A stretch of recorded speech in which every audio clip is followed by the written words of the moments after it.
বন্ধুরা, তোমরা সবাই কেমন আছো? আশা করি ঈশ্বরের আশীর্বাদে সবাই ভালো আছো। আমার ছেলে অনেক দিন থেকে বলছে, মা তুমি ডেইলি ব্লগের একটা ভিডিও ছাড়ো।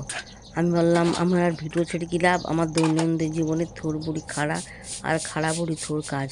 তবুও ছেলের অনুরোধকে আর উপেক্ষা করতে পারলাম না, শেষে একটা ভিডিও বানিয়ে ফেললাম। সকালে ঘুম থেকে উঠে রোজকার কাজ, গ্যাস মোছা, ঘর ঝাড় দেওয়া, মানে রান্নাঘরটা আর কি। বাকি সবগুলো ঘরগুলো আমার কাজের মেয়ে সামাল দেয়। তারপর বাসি কাপড় ছেড়ে ঠাকুরের ফুল তোলা, ঠাকুরের বাসন ধোয়া। নিত্য পুজোটা ঠাকুর মশাই এসে করে দিয়ে যায়, আমি শুধু ঠাকুরের বাসন ধোয়া আর ফুলটা তুলে রেডি করে রাখি।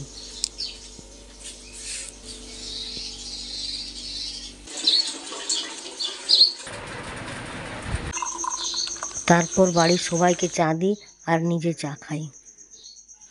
তারপর বেডরুমটা একটু বাগিয়ে নিই। আমরা এখনও নতুন বাড়িটা ব্যবহার করিনি, কারণ এখন ঠান্ডাটাও প্রচণ্ড আছে। তারপর সেখানে খাট আর কিছুই কেনা হয়নি। একদিন যাব শপিং মলে, মানে সেখানে এখন চৈত্র সেল চলছে, একদিন যেয়ে করে সব দেখে আসবো। তারপর মা বাবা মানে শ্বশুর শাশুড়িকে হরলিক্স করে দিই। তো মায়ের সুগার আছে, তার জন্য সুগার ফ্রি হরলিক্স খায়। মা বাবার টাইম হচ্ছে সকাল 7টার মধ্যে চা, 8:30 থেকে 9টার মধ্যে হরলিক্স, আর 10টার মধ্যে মুড়ি, 1টার মধ্যে ভাত, আর 4টার মধ্যে বিকেলের চা, আর সন্ধ্যের চাটা হয় 6টা থেকে 7টার মধ্যে। তারপর মুড়ি খাওয়ার জন্য বাড়িতে একটু পকোড়া বানিয়ে নিই।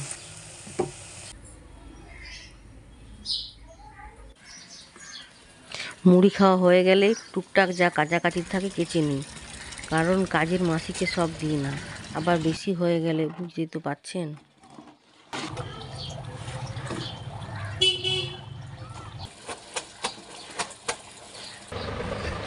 এর মধ্যে অনলাইন থেকে একটা মাল আসে।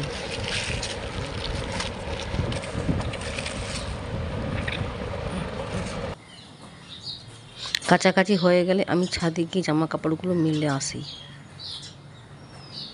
আপনাদের দৈনন্দিন জীবনটা কি আমার মতোই, নাকি একটু অন্যরকম, তা কমেন্ট করে জানাবেন।